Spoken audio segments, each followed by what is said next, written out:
Available जी। प्रतिभा जी नमस्ते। माननीय प्रधानमंत्री जी नमस्कार। तो मराठी बोलता है या कोंकणी बोलता है? हिंदी आती है हाँ। थोड़ी थोड़ी आती है। अच्छा प्रतिभा जी बताइए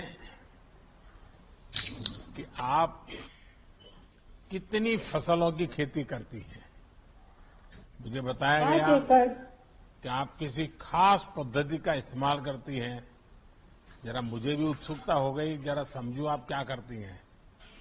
प्रधानमंत्री जी, मैं मिश्रित खेती करती हूँ। इसमें नारियल, काजू, सुपारी, केले आदि शामिल हैं। इसके साथ मैं श्री पद्धति से चावल की भी खेती करती हूँ, जिसमें कम खर्च में अच्छी पैदावार होती है। अच्छा प्रतिभा जी ये बताइए कि आपको पीएम किसान योजना के जरिए ये जो 2-2 हजार रुपये मिलते हैं उसका आपके कितना लाभ होता है, कितना उपयोग होता है? इस योजना से राशि से मैं बीज, खाद, कीटनाशक लाने में खर्च करती हूँ। इस योजना से मुझे बहुत लाभ हुआ। तो प्रताप जी आप हिंदी कैसे बोल लेती है? हाँ आपके यहाँ तो सब कोंकणी बोलते हैं। कोंकणी बोल रहे हैं। हिंदी फिल्में देखती होगी आप। देखती है और स्कूल में पढ़ लिखा। हाँ तो हिंदी स्कूल हिंदी में टीवी हिंदी सीरियल हिंदी देखती थोड़ी। हैं? हाँ, और बच्चों को भी पढ़ाते हैं। अच्छा बच्चों घर को में। पढ़ाती है? हाँ। हाँ, बच्चों को। अच्छा बच्चे क्या पढ़ते हैं अभी? अभी 2 की शादी हुई और इसने एक ने टीवाई किया था, दूसरी 10th, तीसरी 12th हो गई आणि ये टीवाई है। आप छोटी है लड़की। इतने सारे खेती के प्रयोग करती हैं तो बाकी किसान देखने के लिए आते हैं? क्या आप करती हैं, कैसे करती हैं? एक साथ एक ही जमीन पे इतनी चीजें एक साथ करती हैं आप? नहीं, मेरा पति भी मुझे हाथ बढ़ाता है और बच्चे भी बढ़ाते हैं और मजदूर भी थोड़े लेते हैं। नहीं अड़ोस पड़ोस के लोग आते हैं देखने के लिए और खेत किसान आते हैं देखने? और आते हैं। हाँ तो वो लोग पूछते हैं कि आपने ये कमाल कैसे कर दिया? और उसको मालूम है। हाँ उसने हमको एग्रीकल्चर में सब उसका ट्रेनिंग दिया था। अब सब लोग ऐसी श्री पद्धति में करते हैं। प्रतिभा जी सबसे पहले तो आपको बधाई कि आप इतनी तरह की फसल उगाती हैं। इसमें धन्यवाद बहुत मेहनत प्रधानमंत्री जी। लगती है, हाँ। फसलों का ध्यान रखना पड़ता है। आप ये सारे काम बहुत ही बखूबी कर रही हैं। प्रतिभा जी जब हमने पीएम किसान योजना शुरू की तो कहा जाता था कि इस रकम में किसान का क्या भला होगा। आज आपने बता दिया कि हमारे किसान इन रकम का कितना अच्छी तरह से इस्तेमाल कर रहे हैं। मेरी आपको बहुत शुभकामनाएं और आपके बच्चे पढ़ लिख करके बहुत आगे जाएं, ये मेरे उनको आशीर्वाद हैं। आपको मेरे हृदय से प्रणाम। धन्यवाद। धन्यवाद श्रीमती प्रतिभा धन्यवाद। जी। माननीय प्रधानमंत्री जी को बताते हुए बहुत हर्ष हो रहा है कि आज ही के दिन गत वर्ष आपने कृषि अवसंरचना कोष AIF योजना शुरू की थी। आज उसके पूरे 1 वर्ष हो रहे हैं। अब मैं महाराष्ट्र के श्री देवेंद्र दानेश्वर दपेदकर को आमंत्रित करूंगा जो कृषि अवसंरचना कोष के लाभार्थी हैं। इस योजना के तहत श्री देवेंद्र जी द्वारा महाराष्ट्र में आम और केला पकाने का कक्ष स्थापित किया है। श्री देवेंद्र जी। देवेंद्र जी नमस्कार। नमस्कार। बताइए क्या करते हैं आप? बेसिकली मैं एक फार्मर हूँ, मैंगो प्रोड्यूसर हूँ। मैं आम प्रोड्यूस करता हूँ और आम अभी ये प्रोजेक्ट की वजह से मैं आम पहले 14-15 दिन लगते थे, अभी ये प्रोजेक्ट की वजह से मैं 4-5 दिन में आम पका लेता हूँ। यानी ऑर्गेनिक वे है कि वो कार्बाइड का उपयोग करते हैं? नहीं नहीं, पूरी तरह से ऑर्गेनिक है, साइंटिफिकली प्रूवन है और कोई हानिकारक नहीं शरीर के लिए। आपकी पढ़ाई क्या हुई Devendra ji? Diploma in civil engineering. अच्छा, फिर आप खेती में लग गए?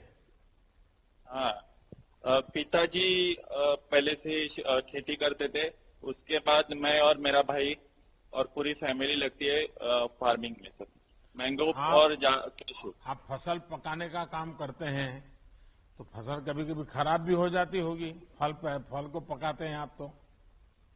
हाँ होती थी, पहले होती थी। जो हम पकाते थे तो उस टाइम थोड़ा सा यानी 20-30% खराब होने का चांसेस था। लेकिन अभी ये राइपनिंग चेम्बर्स की वजह से क्या हुआ, उसमें 28 to 30 डिग्री का टेम्परेचर मेंटेन रहता है, तो उसमें स्पॉन्जी टिश्यू का जो इश्यू रहता है एक्सेसिव टेम्परेचर की वजह से वो बिल्कुल चला गया। 28 to 30 डिग्री मेंटेन होता है और उसमें स्पॉन्जी टिश्यू निकल गया सब। तो आपके किसानों को मालूम है कि अब लोग ये कार्बाइड के द्वारा पकाए हुए फल खाना पसंद नहीं करते हैं, ऑर्गेनिक वे में पके हुए फल खाना पसंद करते हैं, और इसलिए उनको पैसे ज्यादा मिलते हैं क्या किसानों को? हाँ बिल्कुल। अभी समझो हमने खुद का अभी प्रोडक्ट बना दिया। अभी मैंने क्या किया है, मार्केट बना दिया है। मेरा जो ब्रांड है उसका नाम लग दिया श्री विश्वेश्वर मैंगोज, और उसके ऊपर मैं लिख सकता हूँ कि साइंटिफिकली प्रूवन ऑर्गेनिक राइपन, ऐसे लिख सकता हूँ। और जो क्या है अभी जो इसमें राइपनिंग चेम्बर में पकाते हैं वो आम एकदम गुड क्वालिटी का निकलता है, तो उसमें जो विष जो होता है कार्बाइड की वजह से वो होता नहीं है, और यानी पूरा हानिकारक नहीं है, एकदम सेफ है। देवेंद्र जी, ये बताइए कि आपके मन में ये विचार कैसे आया कि आप ये फल पकाने का प्रोजेक्ट शुरू करें? सर ये एक प्रॉब्लम आया था। अभी देखो कोविड का पीरियड आ गया, कोविड की वजह से मंडियां बंद रही, तो अभी करने का क्या? तो एग्रीकल्चर डिपार्टमेंट ने रत्नागिरी में से बहुत अच्छा काम किया। उन लोगों ने हम फार्मर लोगों का जो फोन नंबर्स वगैरह है वो डिस्ट्रीब्यूट किया हाउसिंग सोसाइटी में, तो उसकी वजह से हाउसिंग सोसाइटी की उधर से हमको फोन आना शुरू हो गए कि हमको आम चाहिए करके, लेकिन उनको आम पका के चाहिए था। तो हमको उस वक्त मेरे पास राइपनिंग चेम्बर नहीं था, तो मैं दूसरी जगह जाता था पकाने के लिए, अपने यहाँ लगा लेता था आड़ी, तो उसमें 10-15 दिन लगते थे, तो मेरे को टाइम कंज्यूमिंग लग रहा था। तो सोचा चलो अपना राइपनिंग चेम्बर हो सके, तो मैं खुद बैंक ऑफ इंडिया मारुति मंदिर को मिला। उन लोगों बोला कि मेरे को अभी ऐसा ऐसा करने का है राइपनिंग चेम्बर, तो बोले कि एग्रीकल्चर इंफ्रास्ट्रक्चर करके एक स्कीम है, उसमें आप ये कर सकते हैं प्रोजेक्ट। तो मैं प्रोजेक्ट कर सका और मेरे को फायदा भी हो गया। अच्छा, आपने कितना लोन लिया था? आपको ये लोन मिलने में कोई दिक्कत तो नहीं आई? किसी से कोई नहीं। बीच में बिचौलिया कटमनी मार तो नहीं गया ना? नहीं बिल्कुल नहीं। 16 लाख का टोटल लोन था और मैं कोई प्रॉब्लम भी आई नहीं। जैसे मैं बैंक में गया तो बैंक ने मेरे को खूब अच्छी तरह से कोऑपरेट किया। उन्होंने 2 हफ्ते में मेरा लोन सैंक्शन कर दिया और पोर्टल में भी उन्होंने भर दिया सर। देवेंद्र जी, आप इंजीनियर हो गए और खेती में वापस आ गए, तो माताजी पिताजी को थोड़ा नाराजगी तो हुआ होगा शुरू में? पिताजी तो मेरे नहीं है, लेकिन माताजी मेरे को पहले से बोलती है खेती करो। तो वो भी उसकी माँ की भी मेरी बैकग्राउंड है, वो खेती की है, तो उन्होंने पहले से प्रमोट किया। पहले मेरे को ही जाने का था इंजीनियरिंग में, लेकिन मैं ऐसे खेती में। आपने अपनी माताजी की इच्छा पूरी कर दी। बराबर सर। देवेंद्र जी, देखिए, ये आप एक उदाहरण है कि जब एक किसान खुद ही उद्यमी बनता है और जब पढ़ा लिखा नौजवान खेती में आता है तो कितना बड़ा बदलाव आ सकता है। आज आप अपने प्रोजेक्ट के जरिए ना सिर्फ अपने परिवार का बल्कि अपने साथी किसानों का भी एक प्रकार से भला भी कर रहे हैं और उनके अंदर कुछ करने की भावना भी जगा रहे हैं। देवेंद्र जी, आपने बताया कि आपको लोन कितनी आसानी से मिल गया। आज से 6-7 पहले तो गरीब किसानों को लोन मिलने में कितनी दिक्कत आती थी वो सब जानते हैं। हमारी कोशिश है कि हमारे किसानों को पैसों की, संसाधनों की किसी तरह की कमी ना हो। हम इसी प्रयास में लगे हैं। चलिए देवेंद्र जी, आपको बहुत शुभकामनाएं और आपका माताजी को भी बहुत प्रणाम, जिन्होंने आपको ये संस्कार भी दिए, शिक्षा भी दी और आपको खेती के काम में फिर से लगा दिया। आपकी माताजी को भी मेरा प्रणाम। सर जी, आप आम के सीजन में जरूर आ जाइए। इधर अरे आम वाह, टेस्ट करने के लिए। देखिए रत्नागिरी का आप तो बड़ा फेमस रहता है भाई, लेकिन इस बार तो आप लोग बाढ़ के कारण भी बहुत परेशान हो गए। हाँ, बारिश ने भी बहुत आपको हैरान कर दिया, लेकिन आपके निमंत्रण के लिए बहुत धन्यवाद आपका। धन्यवाद। धन्यवाद जी। अब मैं उत्तर प्रदेश के श्री श्यामाचरण उपाध्याय जी को आमंत्रित करूंगा, जो कृषि अवसंरचना कोष के स्थापित परियोजना के लाभार्थी हैं। श्री श्यामाचरण उपाध्याय जी एक एफपीओ के संचालक हैं, उसके निदेशक भी हैं। श्री उपाध्याय जी। श्यामाचरण जी नमस्ते। नमस्कार। नमस्कार सर। श्यामाचरण जी, मेरा नाम बताइए श्यामाचरण उपाध्याय कि आपके पास जमीन कितनी है और आप स्वयं कितनी फसल उगाते हैं? मेरा नाम सर श्यामाचरण उपाध्याय है। मैंने Maddy aroma agro producer company का गठन किया सन 2018 में और अपने 517 सदस्यों के माध्यम से हम औषधि एवं सघन फसलों की खेती करा रहे हैं। पहले क्या करते थे आप? पहले सर मैंने वनस्पत विज्ञान से स्नातक किया था और बीएड की डिग्री प्राप्त की थी। हमारे पिताजी फार्मर थे। उसके बाद मैं एक इंश्योरेंस कंपनी में एग्जीक्यूटिव ऑफिसर के पद पर था। तो उसके बाद मेरा लगाव जो था कृषि की तरफ था, और चूंकि वनस्पत विज्ञान से मैंने स्नातक किया था तो औषधि और इन पौधों की तरफ ज्यादा रुचि थी मेरी। तो मैंने सीमैप से ट्रेनिंग ली। आप तो सरकार को भी जानते हैं, आप सब्जेक्ट को भी जानते हैं और पूरी तरह आपने तो जीवन इसमें खपाया है। तो मुझे तो पक्का विश्वास है कि आपको सरकार की किस योजना का लाभ लेना चाहिए, कैसे लाभ लेना चाहिए, इसका पूरा पक्का ज्ञान होगा आपको। तो हाँ सर, तो अभी जो है एग्रीकल्चर इंफ्रास्ट्रक्चर फंड से हमारे जनपद में शिवांचल आइस एंड चिलिंग प्लांट लगा हुआ है। तो हम अपनी औषधि फसलें हैं, फल हैं, सब्जियां हैं, तो इनको उसमें रखते हैं। जब मूल्य कम होता है, लेकिन जैसे ही मूल्य बढ़ता है तो वहां से निकाल कर हम मार्केट में बेचते हैं। तो इससे हमारे सदस्यों को, फार्मर सदस्यों को काफी लाभ हो जाता है और उसकी गुणवत्ता भी बनी रहती है। अच्छा उपाध्याय जी, ये बताइए कि पहले जब आप अकेले बाजार में फसल बेचते थे और अब आप एक एफपीओ बनाकर फसल बेचते हैं, तो आपको तो फर्क समझ आता होगा, लेकिन जो किसान आपके साथ जुड़े हैं वो क्या फर्क महसूस करते हैं?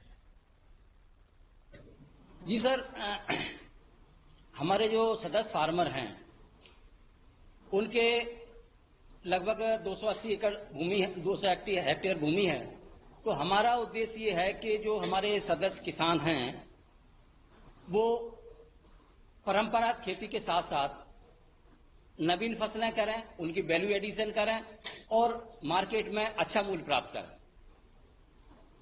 और इनकम अच्छी होती है पहले की तुलना में? हाँ जी सर। कितना क्योंकि फर्क आया होगा? अब कितना फर्क आया होगा? पहले मानो अभी 100 हमारे रुपया मिलता था तो अभी कितना मिलता होगा? जी सर, पहले मानो अगर 100 रुपया मिलता था तो आज 100 के बदले में कितना मिलता होगा? पहले से सर काफी अच्छा हो रहा है इस समय, क्योंकि एक तो ये एग्रीकल्चर इंफ्रास्ट्रक्चर फंड से ये जो हमारा चिलिंग प्लांट बना, इससे भी हमको काफी इनकम में वृद्धि हुई है। क्योंकि हमको मूल्य में, जैसे हमारा मूल्य बढ़ता है तो हम इससे निकालकर मार्केट में बेच देते हैं, तो इससे काफी हमको राहत मिली है। उपाध्याय जी, मुझे बताया गया कि आप लोग भी अपने जिले में बने आइस एंड चिलिंग प्लांट का इस्तेमाल करते हैं। ये जो सुविधा मिली है, इसके कारण भी आपकी फसलों को काफी फायदा होता होगा? सर, इससे ये है कि जब फसल तैयार होती है तो उस समय जो मूल्य अगर होता है, कम होता है, तो हम उसका उपयोग इस योजना के तहत तो उसमें रख देते हैं, और जैसे ही मूल्य बढ़ता है, हम देखते हैं मार्केट में मूल्य अच्छा है तो हम इसको निकालकर मार्केट में बेच देते हैं। तो इससे हमें काफी लाभ है। पहले हमको तुरंत बेचना पड़ता था।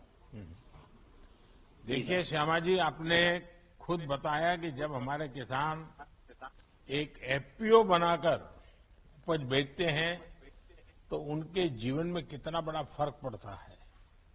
इसी तरह जिले में एक आइस एंड चिलिंग प्लांट बनने में भी कितना बदलाव आया है। पिछले 6-7 साल में हमारी सरकार किसानों की आय दोगुनी करने के लिए ऐसे ही इकोसिस्टम बनाने का प्रयास कर रही है। जैसे आप सब ने कासगंज में इसको बनाया भी है और उसका उपयोग भी कर रहे हैं। कोल्ड स्टोरेज देने के लिए आपको बहुत बहुत बधाई। हमारे जिला में ये योजना हमको मिली है, आपको बहुत बहुत बधाई। बहुत चलिए, मेरी भी आप सबको बहुत शुभकामनाएं हैं और आप सब किसान बहुत प्रगति करें। धन्यवाद। अब हम माननीय प्रधानमंत्री जी से नेशनल सैफरन मिशन के तहत जम्मू और कश्मीर स्थित केसर पार्क के एक लाभार्थी से सीधा संवाद स्थापित करने के लिए अनुरोध करेंगे। मैं जम्मू कश्मीर के पंपोर जिले के श्री अब्दुल मजीद वानी को आमंत्रित करूंगा, जो सैफरन पार्क की योजना के लाभार्थी हैं। श्री अब्दुल जी। अब्दुल जी नमस्कार। नमस्कार जी। नमस्कार जी। अब्दुल जी बताइए आप खेती के संबंध में जरा। मैं सर यहाँ एक सैफरान ग्रोवर हूँ सर। पिछले 30 साल से मैं यही खेती कर रहा हूँ खुद ही। ये जो सैफरान था थोड़ा पीछे गया था, लेकिन जनाब गवर्नमेंट की मुदाखलत से, गवर्नमेंट की कोशिश से अब ये दोबारा रिव्यू हुई है। एक तो सैफरान मिशन मिला है, उससे तो 2 फायदे हुए हर एक किसान को। एक तो मिल गया उसको कि नई टेक्नोलॉजी मिल गई, दूसरा सर उसको कि इंसेंटिव में मिल गए। उसके साथ साथ जो उसने नया तरीका लगाया अपनी खेत में, उसका इंसेंटिव भी आ गया और उसको क्रॉप भी बढ़ गया। तो ये एक मिशन के तहत हमारी बहुत सैफरान जितने भी ग्रोवर है सबको सर फायदा आ गया इसका। अब्दुल जी, आपकी जमीन कितनी है? है सर जमीन बहुत, लेकिन सर 30-40 कनाल में हमारी सैफरान ही है सर, सिर्फ सैफरान ही है सर। अच्छा, पहले कितनी कमाई होती थी, अब इसमें ज्यादा कितनी कमाई होती है? पहले सर कुछ नहीं, यहाँ हमारे क्या मार्केटिंग होती थी, कुछ नहीं सर। मतलब हमारा बिक जाता था 90 से 1 लाख या 1,10,000 रुपए में। जब से सर ये स्पाइस पार्क यहाँ वजूद में आ गई, आपकी वसादत से हमारी आमदनी अब डबल हो गई है। मतलब 2,25,000 भी, 2,30,000 रुपए भी हो जाता है। यहाँ पर जो ये ऑक्शन हुई है हमारी सैफरान की, हर एक फार्मर की, जितने भी यहाँ मुझे जुड़े हुए हैं अभी, तो डबल फायदा हो गया। ये तो सर आपका जो ख्वाब था 2022 में एक फार्मर की डबल आमदनी होगी, लेकिन आपकी वसादत से हमारी आमदनी 21 में ही डबल हो गई सर। ये तो हम आपको बहुत ही धन्यवाद देते हैं सर। अच्छा अब्दुल जी, आपको किस योजना का लाभ मिला और इसके आपके जीवन में कितना फायदा पहुंचा? मिशन के तहत साहब। दूसरा तो ये जो जीआई टैग हमें मिल गया, यहाँ एक पहचान मिल गई कश्मीरी सैफरान की, ये तो हमारे लिए बहुत एक बड़ी बात है। हमें कुछ नहीं आता था मार्केट से, लेकिन जब से ये स्पाइस पार्क वजूद में आ गई सर, उससे हमें डबल फायदा आ गया सर। चलिए अब्दुल जी, आपने तो मुझे बताया कि आपकी उपज में भी बहुत फर्क आया है और 2022 में जो इनकम डबल होनी थी वो 21 में ही हो गई। बिल्कुल जनाब, बिल्कुल बताया कि आपकी उपज में करीब 2 गुनी वृद्धि हो गई है और आप 1 हेक्टेयर में ज्यादा और अच्छी गुणवत्ता वाली फसल उगा पा रहे हैं। हमारा भी यही प्रयास है कि कश्मीर से कन्याकुमारी तक और कच्छ से लेकर के कामाख्या तक देश के किसानों की आय बढ़े। कश्मीर में केसर पार्क खोलने के पीछे भी यही भावना थी कि किसानों को तकनीक का फायदा मिल सके, जिससे हमारे कश्मीर के केसर की महक पूरी दुनिया में फैले। और आप लोग जो मेहनत कर रहे हैं उसका रंग लगा अब बराबर आ रहा है। मेरी आप सब केसर के किसानों को मेहनत की सर, गवर्नमेंट ने भी किया था, डिपार्टमेंट ने भी मेहनत की, तभी हम कामयाब हो गए इस बार। चलिए, मैं आपका बहुत आभारी हूं। हम सब मिलकर के करेंगे और फिर से एक बार दुनिया में भारत के केसर का रंग और सुगंध दोनों पहुंचाएंगे। बहुत बहुत धन्यवाद। मुबारक जनाब, मुबारक मुबारक मुबारक साहब। अब माननीय प्रधानमंत्री जी बागवानी योजना के तहत उत्तराखंड स्थित एक लाभार्थी किसान से सीधा संवाद स्थापित करेंगे। अब मैं उत्तराखंड के टिहरी गढ़वाल जिले के श्री सुशांत उनियाल जी को आमंत्रित करूंगा, जो ढींगरी मशरूम उगाते हैं। श्री सुशांत जी। सुशांत जी नमस्ते। सर नमस्कार।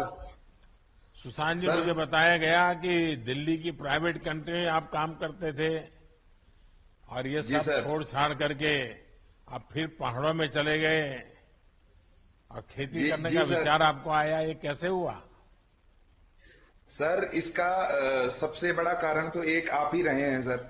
आप पिछली बार जब उत्तराखंड आए थे तो आपने कहा था कि उत्तराखंड का पानी और उत्तराखंड की जवानी उत्तराखंड के काम नहीं आती सर। तो सर वो चीज थी कि हम लोग इसी माटी से जुड़े हुए हैं, पहाड़ों से जुड़े हुए हैं, और हम लोग जब पढ़ लिख जाते हैं तो फिर बाहर शहरों में चले जाते हैं। लेकिन आज जो पहाड़ों में सबसे बड़ी समस्या है वो है सर पलायन की।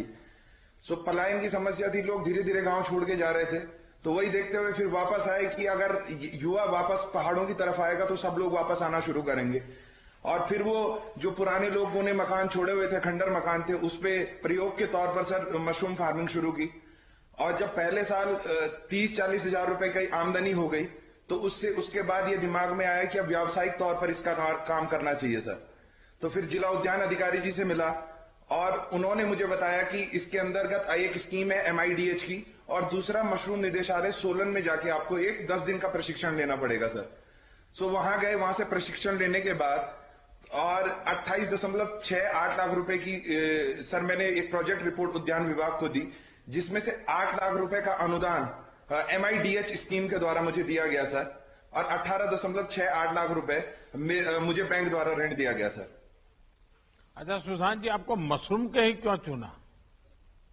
सर मशरूम चुनने का सबसे बड़ा कारण ये रहा सर कि एक तो यहाँ पे जो किसानी होती है उसमें थोड़ा बंदर फसल को बर्बाद कर देते हैं, जंगली सूकर होते हैं वो बर्बाद कर देते हैं फसल। ये मशरूम की जो खेती है सर ये पूरी तरह से इंडोर है, और तो इसलिए, और एक और मुख्य जो सबसे बड़ा कारण है सर, ज्यादातर मशरूम की खेती कंट्रोल्ड एनवायरनमेंट में की जाती है, AC लगाए जाते हैं टेम्परेचर मेंटेन करने के लिए। लेकिन हमारे यहाँ पे जो सबसे अच्छी चीज है सर, 9 महीने तक इसकी जलवायु इसको प्राकृतिक तौर पर इसको सपोर्ट करती है। तो ये फैसला इसलिए लिया गया सर। देखिए, आपको मालूम होगा हिमाचल में सोलन मशरूम सिटी के नाम से जाना जाता है। अब आपने भी अपनी एक पहचान बनानी चाहिए, तो और भी किसान जुड़े हैं क्या इसमें? सर बहुत ये सबसे अच्छी बात रही है सर कि बहुत सारे लोग आते हैं, और अभी तक टिहरी के आसपास ही कम से कम 3-4 छोटी छोटी यूनिट बनना शुरू हो गई हैं सर, जिस जिले में मैं हूं।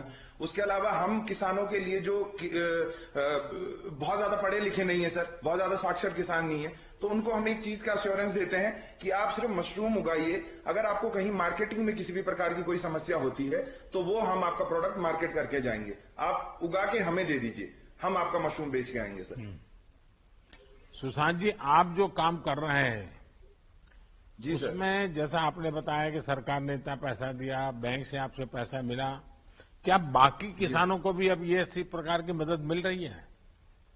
जी सर, बिल्कुल मिल रही है सर, क्योंकि हॉर्टिकल्चर की MIDH स्कीम जब भी उद्यान अधिकारी गांव में भी आते हैं तो वो भी लोगों को इस प्रकार बताते हैं। और सबसे अच्छी चीज ये होता है सर कि जितने भी पुराने, जैसे अब मेरी यूनिट को 2 साल हो गए हैं सर, तो हर एक किसान को वहां से मेरा नंबर दे दिया जाता है, जिसको अगर कोई प्रशिक्षण भी लेना है और क्या क्या फॉर्मेलिटीज होंगी उसके लिए, वो सारा का सारा उसको बता दिया जाता है सर हमारे द्वारा। ये आपका स्थान कहां पर है? ये सर टिहरी गढ़वाल डिस्ट्रिक्ट है सर उत्तराखंड का, और उसका एक विकास खंड है चंबा, उससे 7 किलोमीटर आगे सर उत्तरकाशी के लिए एक रोड जाती है जो गंगोत्री जाती, गंगोत्री धाम, वहीं पे 7 किलोमीटर आगे है सर, रोड से 7 किलोमीटर आगे। जी सर। सुशांत जी, बहुत अच्छा लगा कि दिल्ली में पढ़ाई और नौकरी करने के बाद आप अपने गांव में लौटे, और आपने सही पकड़ा। मैं जब भी उत्तराखंड में आया हूं एक बात बोलता रहता था कि उत्तराखंड का हमारे पहाड़ों का एक प्रॉब्लम रहता है कि पहाड़ों का पानी और पहाड़ों की जवानी पहाड़ के काम नहीं आती है, और इसलिए हमने उसको उलट करना है। आज आपके माध्यम से वो उलट हो रहा है, और पहाड़ की जवानी फिर पहाड़ के काम आ रही है, ये मेरे लिए बहुत खुशी की बात है। वहां पर लोगों को पलायन न करने के लिए आपने प्रेरित किया है। आप जैसा पढ़ा लिखा युवा जब खेती करता है तो कितना बदलाव आता है। हमारी सरकार की कोशिश है कि हम गांव और शहर में सुविधाओं के भेद को कम से कम कर सकें। जो युवा अपने गांव में आकर खुद के लिए, अपने गांव के लिए कुछ करना चाहते हैं, उनकी हर स्तर पर मदद कर सके। देश भर में ऐसे युवाओं के लिए आप प्रेरणा है। आपको मेरी बहुत बहुत बधाई, बहुत बहुत शुभकामनाएं। धन्यवाद। जी सर, आपका बहुत बहुत धन्यवाद सर। अब माननीय प्रधानमंत्री जी पूर्वोत्तर क्षेत्रों के लिए mission organic value chain development योजना के तहत स्थापित परियोजना के एक लाभार्थी से सीधा संवाद स्थापित करेंगे। मैं मणिपुर की श्रीमती थिंगचा गंगोट से आमंत्रित करूंगा, जो भारत सरकार द्वारा चलाए गए मिशन वैल्यू चेन डेवलपमेंट योजना के लाभार्थी हैं। श्रीमती थिंगचा जी। नमस्ते जी। Namaste, Honorable Prime Minister, sir. Can you tell us about your family and the kind of agriculture activity you do? Yes, sir. I'm a pineapple farmer from Bonglon village, Chusanpur district, Manipur. And I'm a mother of 2 children. I cultivate Q pineapple in 6 acres of my own land. The pineapple grown here in Manipur is very sweet, and it is famous for its excellent taste and its quality, sir. How do you sell your pineapples? Sir, actually, our FPC Lohomi Farmer Producer Company has signed an agreement with Mera Foods. Mera Foods proprietor who is sitting just next to me, Madam Supra. She's the proprietor and she's also an entrepreneur, women entrepreneur. And she's also working for the welfare of women and also for working on processing of organic pineapples. Those pineapples that we supply to her are processed into slice, cubes, in cans, and pineapple jams, pineapple candy, pineapple squash extra for exports. This increases the demand of our pineapple resulting in better prices, sir. And not only that, we also, our FPC is also tied up with many other marketing agencies. They send our pineapple to other states, many major cities of the country, and even to Europe, sir. What assistance benefit have you got from the government? Sir, the assistance that we get from the government are like MOVCD NER scheme. Under that MOVCD NER scheme, we get free planting materials and DBT, direct bank transfer of rupees 7,500 for 2 years to buy organic inputs. And organic certifications were also issued to the farmers and also from farmer producer company. And before that, in the year 2014-15, my farm income was only rupees 50,000 with productivity of 12 metric ton per hectare. And after joining this MOVCD scheme and with the introduction of this organic farming, our farming condition is getting much better than before. So now I can earn my farm income rises to 4 lakhs with productivity of 25 metric ton per hectare, sir. And besides this, sir, I myself is also one of the PM Kisan beneficiary. I received 2,000 each in every installment, sir. All this assistance help my agriculture more productive and profitable, sir. चलिए, बहुत बहुत धन्यवाद आपका। इस समय तो पूरा देश मणिपुर का फैन हो गया है। ऐसा लग रहा है लोग मणिपुर को मीरापुर बोलने लग गए हैं। पहले ओलंपिक प्रदर्शन में मीराबाई चानू और अब आप और आपका एफपीओ पूरे भारत के किसानों के लिए एक प्रेरणा है। आपने बताया कि आपकी आय बढ़ गई है। मेरा यही मानना है कि अगर किसान उपज में वैल्यू एडिशन करता है, सप्लाई चेन का हिस्सा बनता है, तो उसकी आय काफी बढ़ जाती है। आप इसका बहुत बड़ा उदाहरण है। आप ऐसे ही अच्छा काम करते रहिए। सरकार की तरफ से आपको पूरा सहयोग मिलेगा।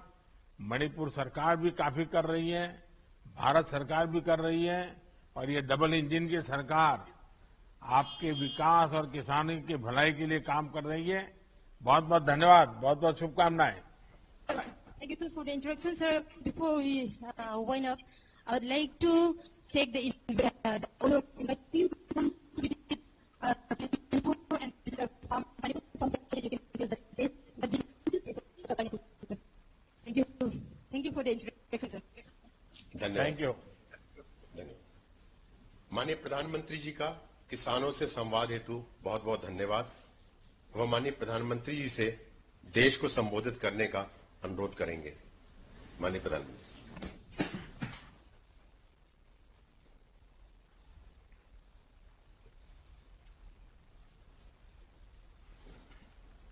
नमस्कार जी। पिछले कई दिनों से मैं सरकार के अलग अलग योजनाओं के लाभार्थियों से चर्चा कर रहा हूं।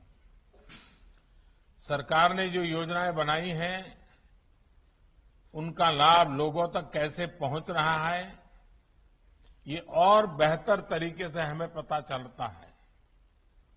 जनता जनार्दन से डायरेक्ट कनेक्शन का यही लाभ होता है। इस कार्यक्रम में उपस्थित केंद्रीय मंत्रिमंडल के मेरे सभी सहयोगीगण, देश भर के अनेक राज्यों से उपस्थित आदरणीय मुख्यमंत्रीगण, लेफ्टिनेंट गवर्नर और उप मुख्यमंत्रीगण, राज्य सरकारों के मंत्री, अन्य महानुभाव, देश भर से जुड़े किसान और भाइयों बहनों, आज देश के लगभग 10 करोड़ किसानों के बैंक खाते में 19,500 करोड़ रुपए के से भी अधिक ये रकम सीधी उनके खाते में ट्रांसफर हो गई है। और मैं देख रहा हूं कई अपने मोबाइल में चेक कर रहे हैं आया है क्या, और फिर एक दूसरे को ताली दे रहे हैं। आज जब बारिश का मौसम है और बुआई भी जोरों पर है, तो ये राशि छोटे किसानों के बहुत काम आएगी।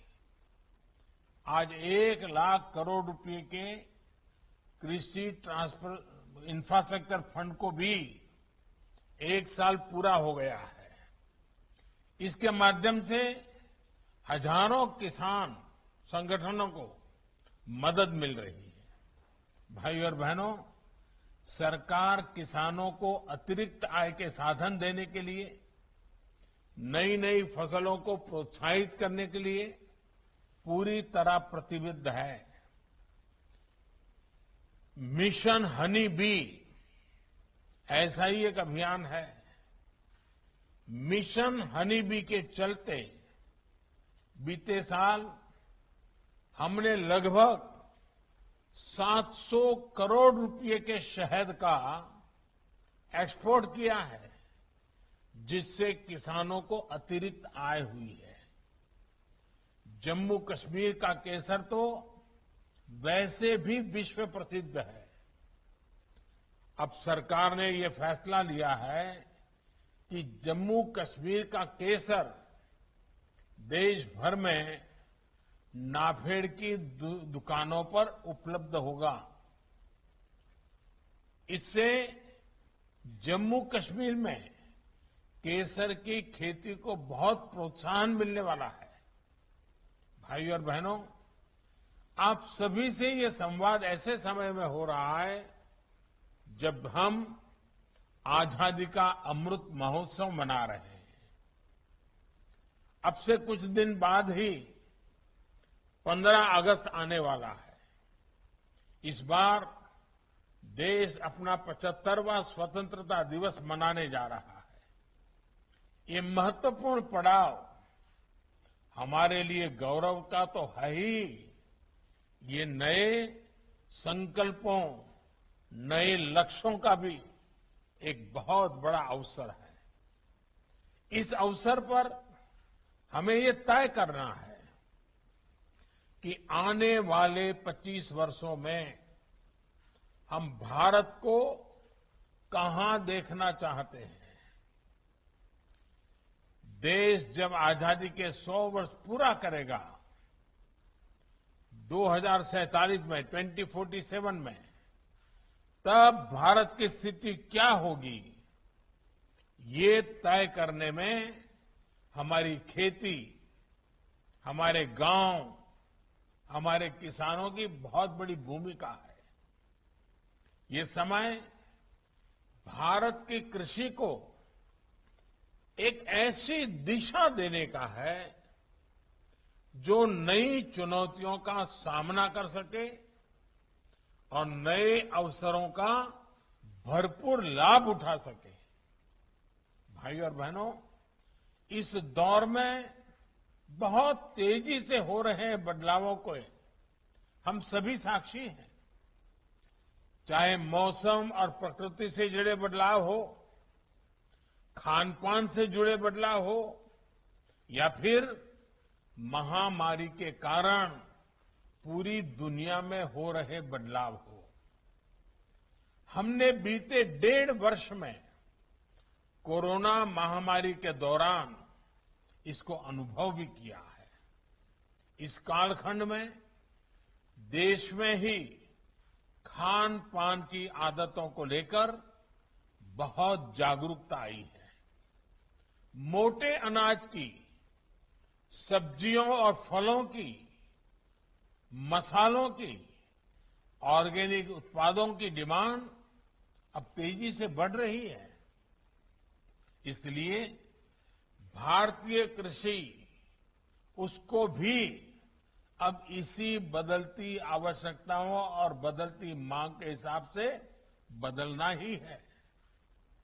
और मुझे हमेशा से विश्वास है कि हमारे देश के किसान इन बदलावों को जरूर आत्मसात करेंगे। साथियों, इस महामारी के दौरान भी हमने भारत के किसानों का सामर्थ्य देखा है। रिकॉर्ड उत्पादन के बीच सरकार ने भी प्रयास किया है कि किसानों की परेशानी कम से कम हो। सरकार ने खेती और इससे जुड़े हर सेक्टर को बीज, खाद से लेकर अपनी उपज को बाजार तक पहुंचाने के लिए हर संभव प्रयास किए हैं, उपाय किए हैं। यूरिया की सप्लाई निर्बाध रखी।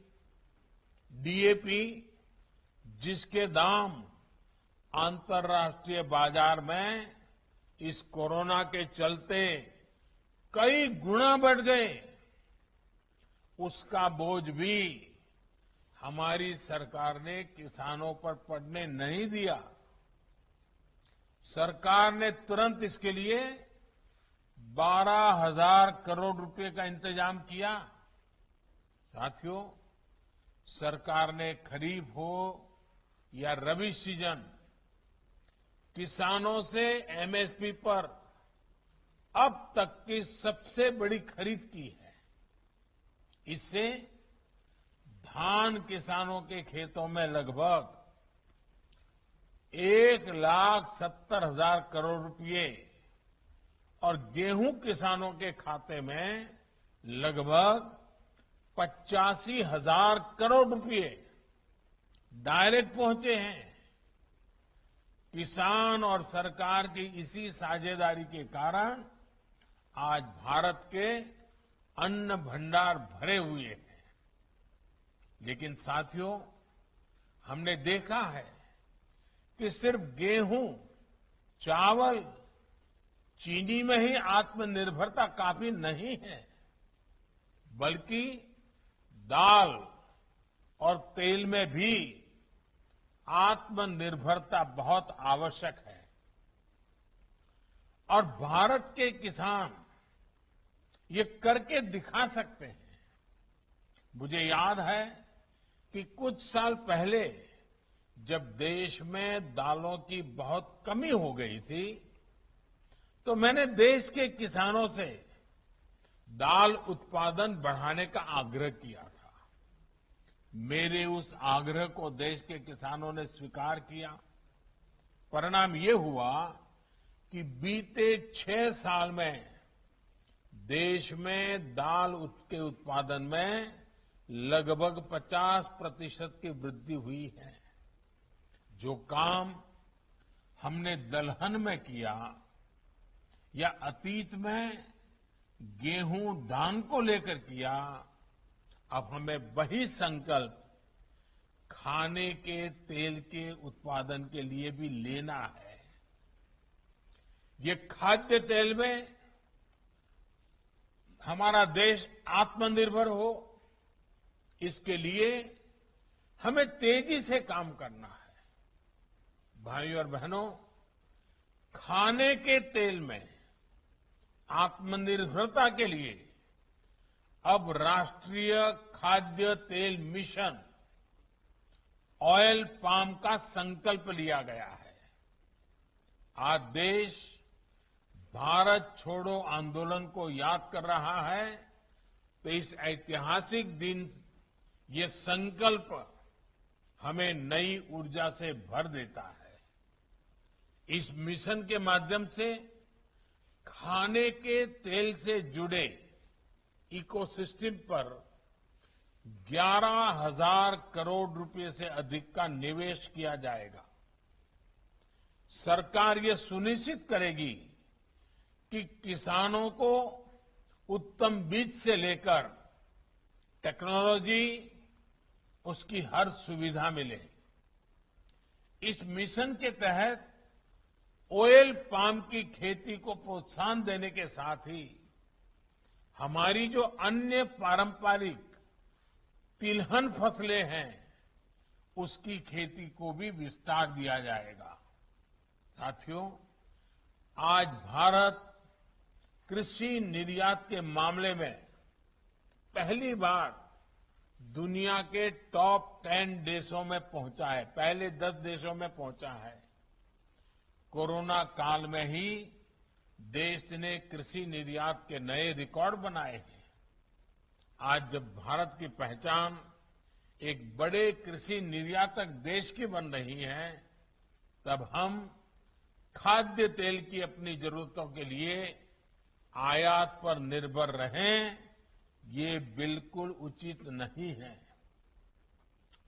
इसमें भी आयातित ऑयल, पाम ऑयल का हिस्सा 55% से अधिक है। इस स्थिति को हमें बदलना है।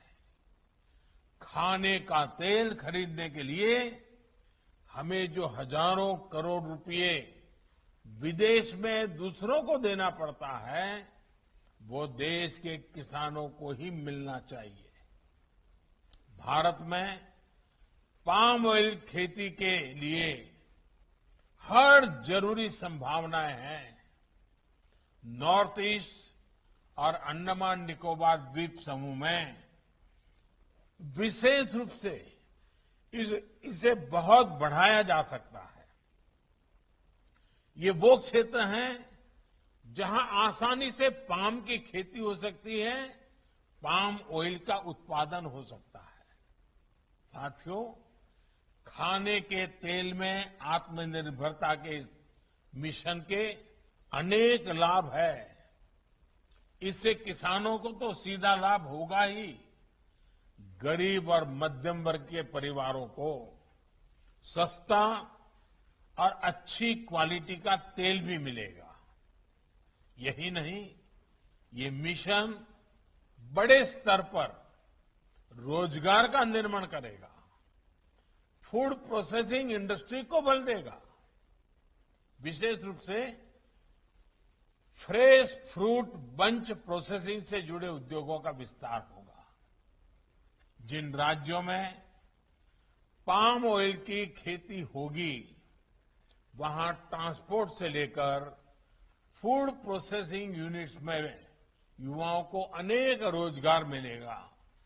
भाइयों और बहनों, ऑयल पाम की खेती का बहुत बड़ा लाभ देश के छोटे किसानों को मिलेगा। ऑयल पाम का प्रति हेक्टेयर उत्पादन बाकी तिलहन फसलों की तुलना में बहुत ज्यादा होता है। यानी ऑयल पाम मिशन से बहुत छोटे से हिस्से में ज्यादा फसल लेकर छोटे किसान बड़ा मुनाफा कमा सकते हैं। साथियों, ये आप भली भांति जानते हैं कि देश के 80% से अधिक किसानों के पास 2 हेक्टेयर तक ही जमीन है। आने वाले 25 साल में देश की कृषि को समृद्ध करने में इन छोटे किसानों की बहुत बड़ी भूमिका रहने वाली है। इसलिए अब देश की कृषि नीतियों में इन छोटे किसानों को सर्वोच्च प्राथमिकता दी जा रही है। इसी भावनाओं के साथ बीते सालों में छोटे किसानों को सुविधा और सुरक्षा देने का एक गंभीर प्रयास किया जा रहा है।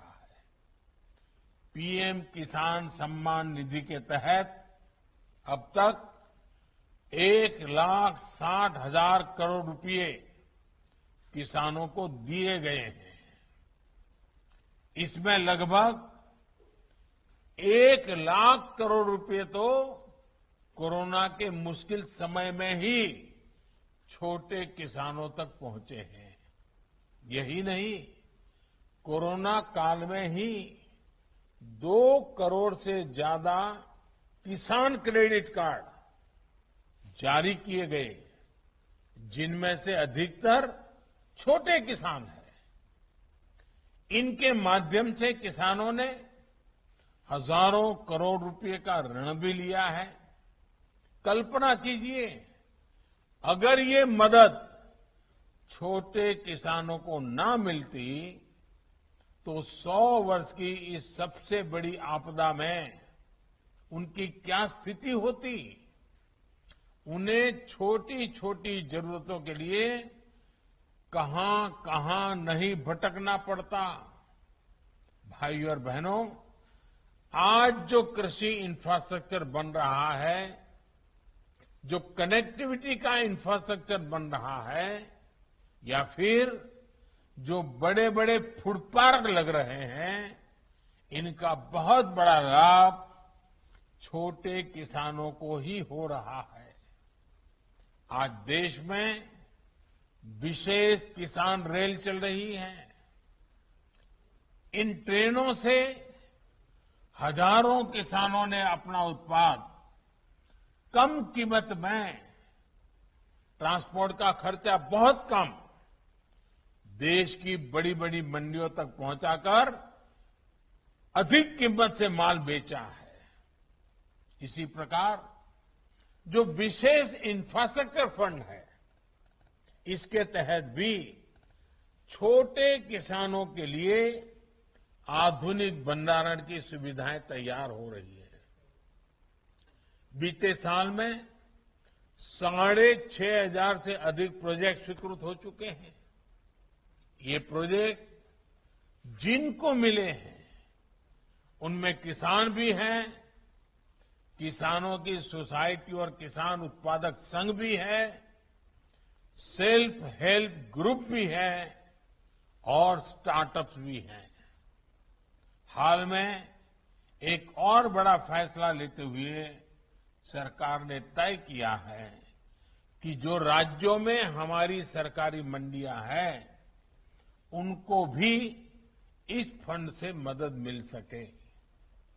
इस फंड का उपयोग करके हमारी सरकारी मंडियां बेहतर होगी, ज्यादा मजबूत होगी, आधुनिक होगी। भाइयों और बहनों, इंफ्रास्ट्रक्चर फंड हो या फिर 10,000 किसान उत्पादक संघों का निर्माण, कोशिश यही है कि छोटे किसानों की ताकत को बढ़ाया जाए, छोटे किसानों की बाजार तक पहुंच भी अधिक हो और बाजार में मोलभाव करने की उनकी क्षमता भी वृद्धि हो। जब एफपीओस के माध्यम से सहकारी तंत्र से सैकड़ों छोटे किसान एकजुट होंगे तो उनकी ताकत सैकड़ों गुना बढ़ जाएगी। इससे फूड प्रोसेसिंग हो या फिर निर्यात, इसमें किसानों की दूसरों पर निर्भरता कम होगी। वो स्वयं भी सीधे विदेशी बाजार में अपना उत्पाद बेचने के लिए स्वतंत्र होंगे। बंधनों से मुक्त होकर ही देश के किसान और तेजी से आगे बढ़ सकेंगे। इसी भावना के साथ हमें आने वाले 25 साल का एक संकल्प को सिद्ध करना है। तिलहन में आत्मनिर्भरता के मिशन में हमें अभी से जुट जाना है। एक बार फिर पीएम किसान सम्मान निधि के सभी लाभार्थियों को मेरी बहुत बहुत शुभकामनाएं, बहुत बहुत धन्यवाद।